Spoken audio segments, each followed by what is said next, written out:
एक बार प्रयास किया पिताजी, तपस्या भी की, किंतु अगली बार फिर से मैं आपकी बात समझने में विफल हुआ। इसका क्या कारण है पिताजी? जिस मन पर शब्दों का आक्रमण हो, वो मन तो निरंतर ही खोज में खोया रहता है। कभी शास्त्रों में, कभी पर्वतों पर, कभी समुद्र के किनारे, तो कभी तीर्थ स्थलों पर, कभी मंदिरों में, कभी वन में।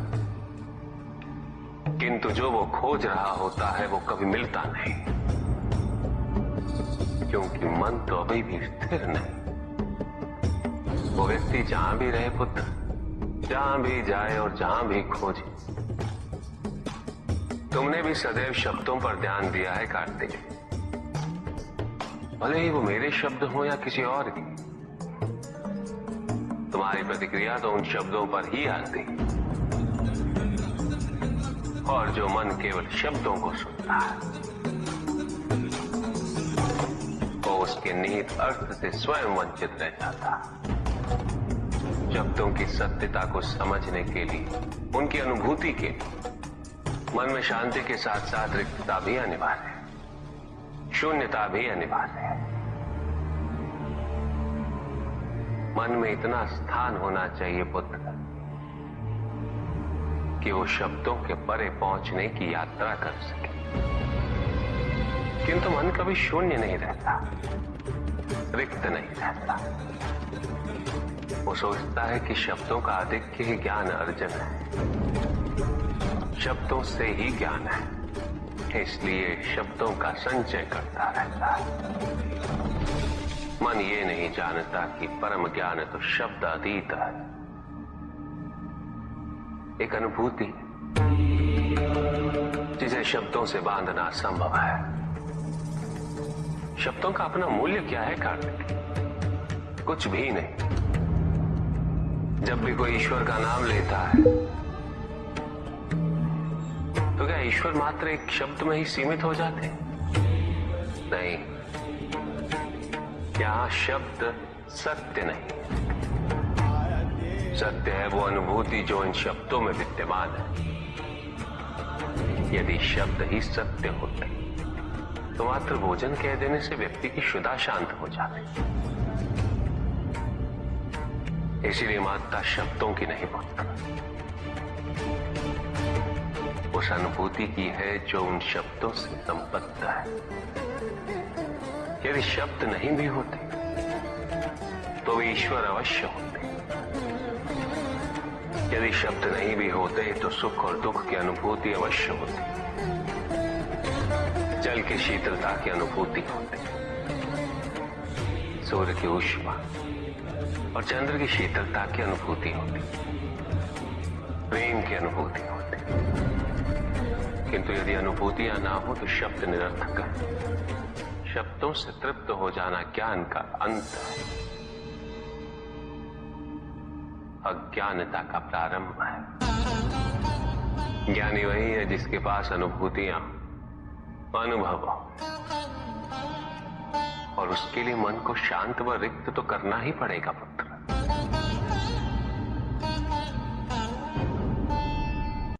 युद्ध किसी व्यक्ति से नहीं गणेश, मानसिकता से होता। युद्ध में संघर्ष अच्छाई या बुराई का नहीं होता, सभी में अच्छाई है और बुराई भी है पुत्र। युद्ध तो विचारधाराओं का होता है।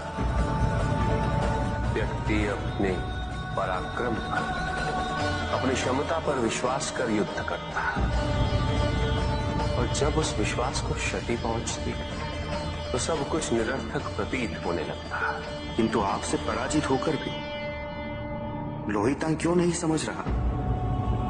उसे अपनी स्वतंत्र इच्छा का उपयोग कर उचित मार्ग पर चलने का प्रयास करना चाहिए। व्यक्ति अपने को खो दे समझती है, व्यक्ति अपने को समर्पित कर दे, छोड़ दे अहंकार को, तो ब्रह्म की इच्छा ही पूर्ण होती है। और अभी भी वही फलित हो रही है।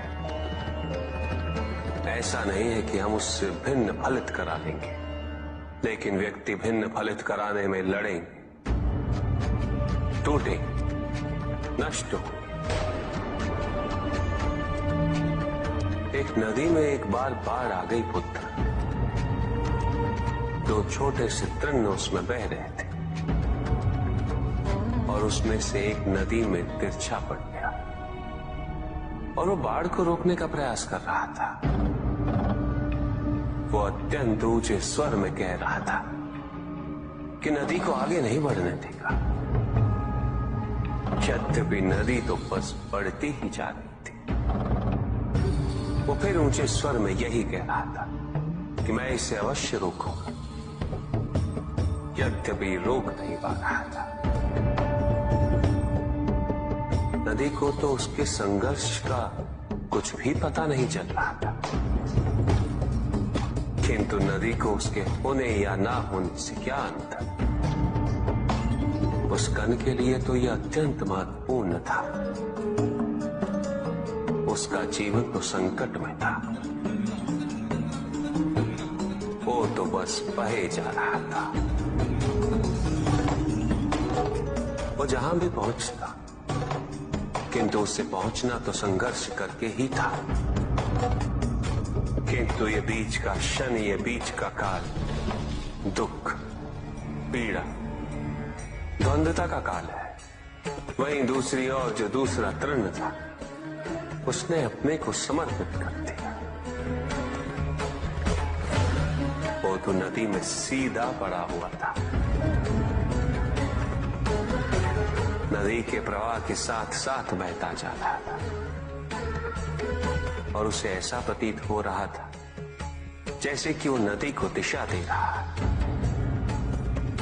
उसे प्रवाहित होने में सहायता कर रहा हो। वो तो ये निश्चय कर बैठा था कि नदी को समुद्र तक पहुंचाकर ही रहेगा, किंतु नदी को उसकी उपस्थिति का भी आभास नहीं था। नदी पर उन दोनों के होने या ना होने का कोई प्रभाव नहीं था। नदी तो बस बहे जा रही थी। ब्रह्म की इच्छा को जाना नहीं जा सकता, किंतु ब्रह्म के साथ एक अवश्य हुआ जा सकता। और तब व्यक्ति की अपनी इच्छा तो खो ही जाती है, केवल उसकी इच्छा ही शेष रह जाती है। द्वैतांग को अपनी आगे की यात्रा पूरी करने हेतु अत्यंत महत्वपूर्ण निर्णय अवश्य लेने होंगे। केवल उसके अहंकार को अभी तो उसके आत्मसम्मान को भी क्षति पहुंची। जहां से इस युद्ध का अंत हुआ है, वहीं से लोयतांग के अंतर युद्ध का आरंभ हुआ है। और जो भीतर पराजित होता है, उसे हर दिशा में केवल पराजय ही दिखती है।